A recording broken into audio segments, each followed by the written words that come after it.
और वहां के लोगों से कि कब उद्घाटन होगा। जब उद्घाटन की तारीख पता होती थी तब जाकर के मैं शिलान्यास करता था। मैंने एक एक कंपनी जो सड़क बनाने जा रही थी उससे पूछा कि क्या 24 महीने में बना दोगे।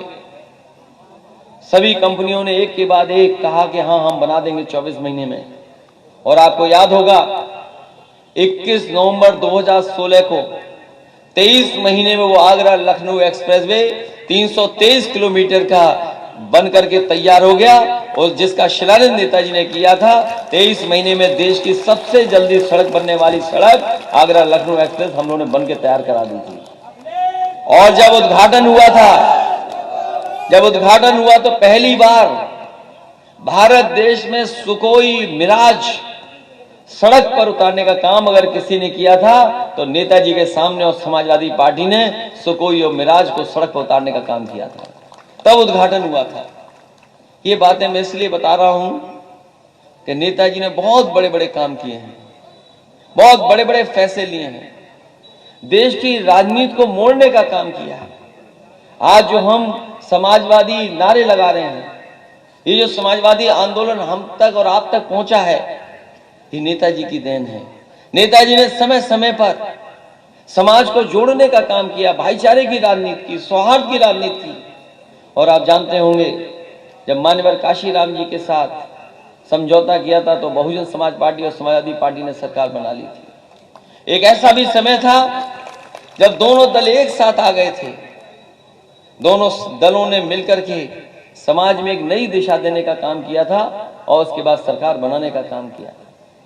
नेताजी पूरे जीवन लगातार इसी तरह संघर्ष करते रहे और जब कभी हम समाजवादियों को मौका मिला तो समय समय पे हम लोगों को भी वो गाइड करते रहे।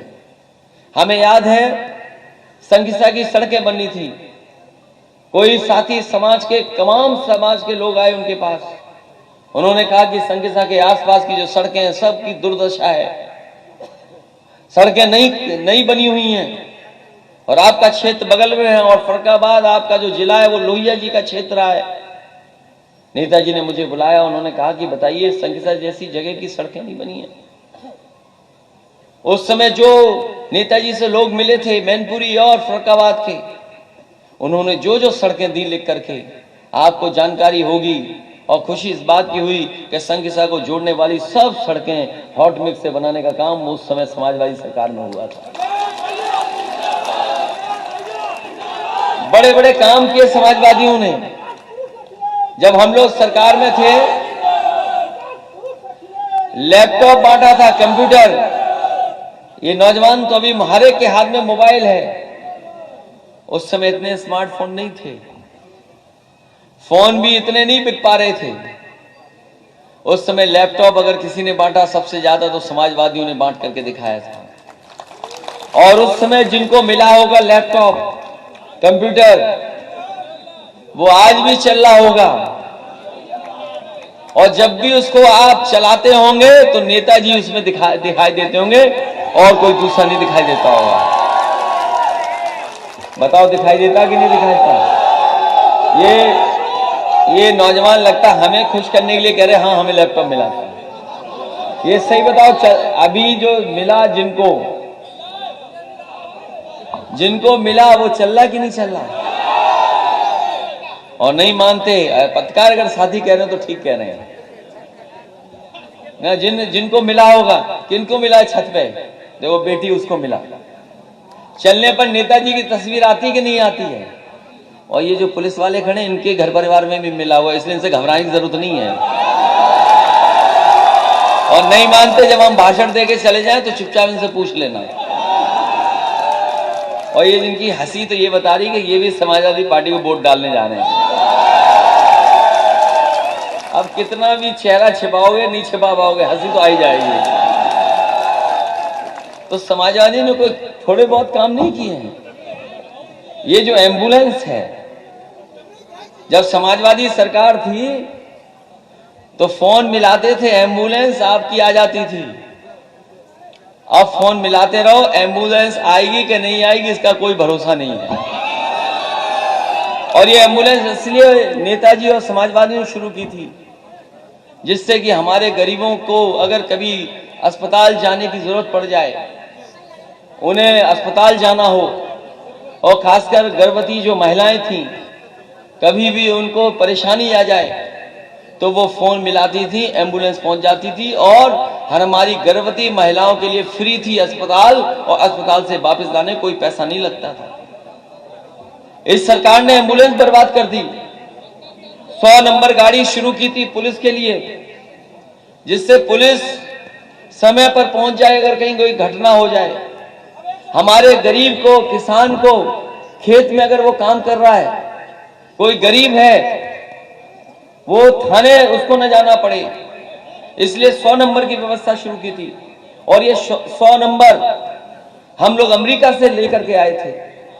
अमेरिका से इसलिए लेकर के आए थे क्योंकि न्यूयॉर्क की जो पुलिस है सबसे जल्दी काम करती थी, जल्दी घटना पे पहुंचती थी। मैंने उस समय सरकार के एक बहुत जानकार प्रोफेसर वेंकट को सलाहकार बनाया, और मैंने उन प्रोफेसर वेंकट को सलाहकार बना करके पुलिस के बड़े बड़े अधिकारी, वरिष्ठ जो समझते हैं टेक्नोलॉजी को, उनको मैंने न्यूयॉर्क भेजा। न्यूयॉर्क की पुलिस कैसे काम करती वो देख करके आओ। वो ह्यूस्टन गए, अमेरिका का एक शहर है, उसमें होकर के आए। उसके बाद सिंगापुर गए, और उसके बाद हमने उत्तर प्रदेश के लिए 100 नंबर वाली व्यवस्था लागू की। और इसीलिए लागू की कि गांव में अगर कहीं खेत पर, मेड़ पर कहीं झगड़ा हो जाए, आप 100 नंबर मिलाइए, पुलिस आपके पास पहुंचेगी और आपकी मदद करेगी। 100 नंबर को इस सरकार ने 112 कर दिया।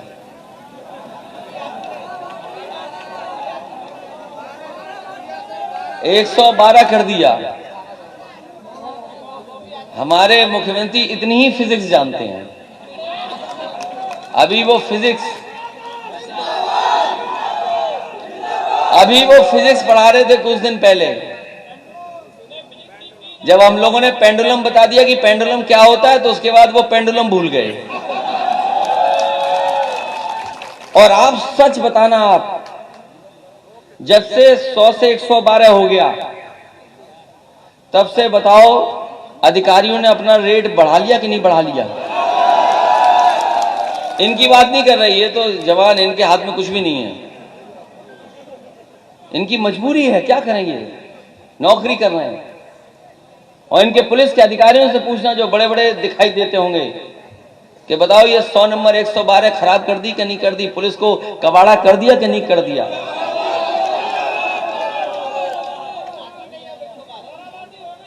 वो कबाड़ा कर दिया पुलिस। और हमारे जो मुख्यमंत्री जी क्या सिखा रहे थे हमें? फिजिक्स। बोले हमारे चाचा पेंडुलम हैं। तो मैंने कहा पेंडुलम हम जानते ही नहीं क्या होता है पेंडुलम। बताओ, कुछ पत्रकार साथी तो जानते होंगे पेंडुलम क्या होता है। और पेंडुलम का सबसे अच्छा उदाहरण गरीब और किसान के लिए है, वो जो हम लोग झूला डालते हैं डाल पर, जो झूला सबसे अच्छा उदाहरण है। और हमने ये कहा कि हमारे चाचा बहुत पुराने राजनीति करने वाले हैं, वो ऐसा झूला झुलाएंगे आपको पता नहीं लगेगा। और ये जो शादी कह रहा है पतैया, अगर कोई अच्छी पतैया ले तो बताओ जो नौसिखिया उसमें रोता है कि नहीं रोता है? कोई नया आदमी झूले पे बैठा लो, और अगर तुम्हारे पतैया बोलते हैं तो तेज पतैया ले ली तो क्या होता है बताओ। और हमारे मुख्यमंत्री जी कह रहे थे हम फुटबॉल खेल लेते हैं।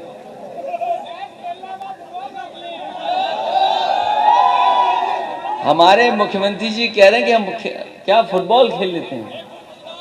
और ये नौजवान जानते होंगे, कुछ दिन पहले मुख्यमंत्री जी क्रिकेट खेल रहे थे,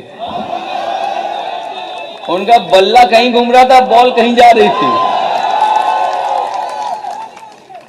बताओ कैसे मुख्यमंत्री जी हैं।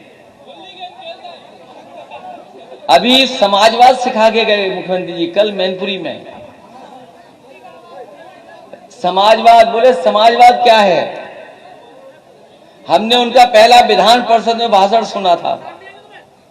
अभी तो हमारा समाजवाद दूसरा बताया, हमारी पार्टी के लोगों को और दूसरा समाजवाद समझाया। और एक बार मैंने विधान परिषद में समाजवाद उनका सुना था। वो समाजवाद पे भाषण दे रहे थे कि देखो समाजवाद, ओशो ने ये कहा। मैं दंग रह गया। बताओ, हमारे बाबा मुख्यमंत्री जी को समाजवाद पढ़ने के लिए ओशो की किताब मिली। बताओ, और हमारे मुख्यमंत्री कितने अच्छे हैं, समाजवाद सीख रहे हैं ओशो से। तो अगर समाजवाद वहां से सीख रहे हैं तो किताब पूरी भी पढ़ते होंगे वो लोग। और फिर ये कह रहे हैं कि बेचारी डिंपल को फंसा दिया। यही अखबार में छपा है ना। पता नहीं कौन क्या बता रहा है। नहीं ये मत कहो। अरे ऐसी बात कह दोगे हम अपना भाषण भूल जाएंगे। तो हमारे मुख्यमंत्री जी को जो बताना चाहिए था वो नहीं बता के जा रहे हैं।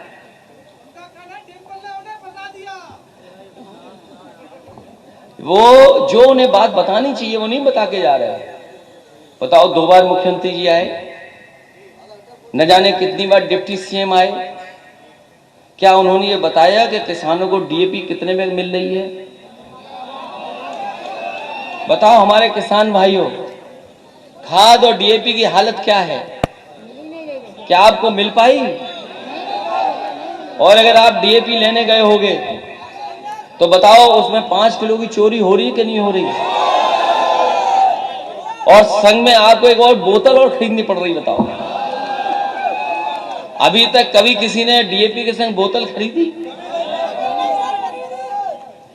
बताओ डीएपी की क्या स्थिति है। और धान खरीद का कहीं सरकारी केंद्र खुला हो तो बता दे हमें एक जगह पर। और ये मुख्यमंत्री जी क्या ये बता के गए कि जब बिजली का बिल गरीब के पास आता है तो बिजली का बिल का गरीब को करंट लगता है? बताओ करंट लगता कि नहीं लगता जब बिल आता है आपको? बिजली बनाई नहीं, केवल बिजली महंगी की इन्होंने। और आज तक 5 साल हो गए, लगभग 2.5-3 साल हो गया इस प्लांट को लगते लगते। जीटी रोड पे आपने देखा होगा, दाईं तरफ बराबर पे एक बहुत बड़ा बिजली का कारखाना लगाना का शुरू किया था हमने, अभी तक पूरा नहीं किया। और अगर पूरा कर लिया होता तो मैं यकीन से कह सकता हूं आपको इतना बिजली का बिल नहीं देना पड़ता। 24 घंटे बिजली आती है आपकी। और ये बिजली का कारखाना क्यों लगाएंगे? अगर उनके मुंह से आज तक बिजली के कारखाने का नाम सुना हो तो बता दो हमें।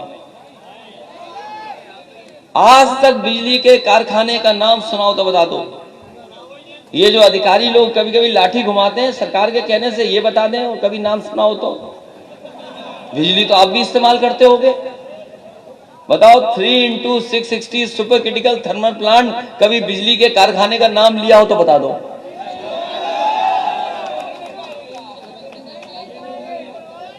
Three 3x660 super critical thermal plant, आज तक नाम नहीं लिया उन्होंने। और जब चुनाव था, पिछला चुनाव था, तो हमारे गरीबों को चना दिया जा रहा था। बताओ हमारे गरीबों को चना कहां चला गया? नमक मिल रहा था आपको कसम दिलाने के लिए। बताओ आपको नमक मिला था कि नहीं मिला था? और आप लोग गरीब हैं, सीधे साधे लोग हैं, आप इनकी चाल में समझ ही नहीं पाए। ये लोगों ने क्या किया, नमक ऐसे ही भर लाए समुद्र के किनारे से। कभी समुद्र के किनारे नमक बनते देखा आपने? नहीं देखा होगा। ये लोगों ने, बीजेपी वालों ने बड़े बड़े गड्ढे खोद दिए वहां पे। समुद्र का पानी आया, उसमें भर गया, 1 हफ्ते में पानी सूख गया, जो बचा वो नमक था, और वही इन्होंने पैक किया और गरीबों को बंटवा दिया उत्तर प्रदेश में। तभी आपने देखा होगा उसमें बालू भी आई, कांच भी आए। बताओ आपको ये पता था कि नमक कैसे बनता है? और ये बात अगर मैं सही नहीं कह रहा हूं तो आप जानकारी कर लेना, इन बीजेपी वालों से पूछना कि तुम नमक बना के कहां से लाए थे। आपको रिफाइंड तेल दे दिया, रिफाइंड तेल, वो मिलावट वाला तेल था। विदेश से पाम ऑयल लाए, सरसों का तेल सड़ा हुआ मिला दिया। और सोयाबीन तेल मिलाकर के सोया तेल रिफाइंड आपको दिया। और अब कहां है बताओ? सुनने में आ रहा गेहूं भी काट लिया उन्होंने गरीबों का। बताओ, गरीब आप हो, किसान और गांव के रहने वाले लोग, बताओ सर्दियों में चावल कौन खाता है? ये आपको बीमार करने के लिए चावल दे रहे हैं, बीमार करने के लिए। और वो लाल लाल सिलेंडर जो गरीबों को दिया है, जब शहरों से खाली हो गए सिलेंडर, तो इन बीजेपी वालों ने पुतवा करके हमारे गरीबों को बांट दिए। गरीबों को लगा कि ये बहुत बड़ा फैसला है सरकार का, सरकार घाटे में न चली जाए, इसलिए बताइए सिलेंडर कितने में भरा जाता है आज? हमारी माताओं बहनों सिलेंडर किनारे रख दिया, कुछ लोगों ने उस पर सामान रख लिया, और कुछ लोग अपना बैठ करके उस पर खाना खाते हैं, किसी चाय पीते हैं कभी कभी। सोचिए आप। और डीजल पेट्रोल कितना महंगा कर दिया, कहां पहुंचा दिया डीजल पेट्रोल। ये हमारे नौजवान, बताओ इनकी सरकार में कौन सी नौकरी मिल गई आपको? अगर कोई नौकरी मिली हो तो बता दो। आपके पड़ोस में अभी फौज की भर्ती हुई थी, अग्निवीर की, 1,26,000 नौजवानों ने फॉर्म भरे, 1,26,000, 12 जिलों की, 12 जिलों की भर्ती हुई, 1,26,000 फॉर्म भरे गए। नौजवान बड़ी संख्या में आया, लेकिन 2,000 नौजवानों को भी इन्होंने नौकरी नहीं दी। और अग्निवीर जैसी टेम्परेरी नौकरी है, ये परमानेंट नौकरी नहीं है, ये टेम्परेरी नौकरी है। 4 साल के बाद आकर के तुम्हें अपना आलू ही खोदना पड़ेगा, दूसरा कोई इंतजाम नहीं है। इसलिए समाजवादी पार्टी इसके पक्ष में नहीं है। समाजवादी चाहती है कि अगर आप फौज की नौकरी देना चाहते हो तो पहले जैसी फौज की नौकरी दो। एक बार फौज में चले गए। जय समाजवादी साथियों, अगर चैनल पहली बार है चैनल को सब्सक्राइब कर देंगे और वीडियो को सभी समाजवादी साथियों तक वीडियो को शेयर करेंगे।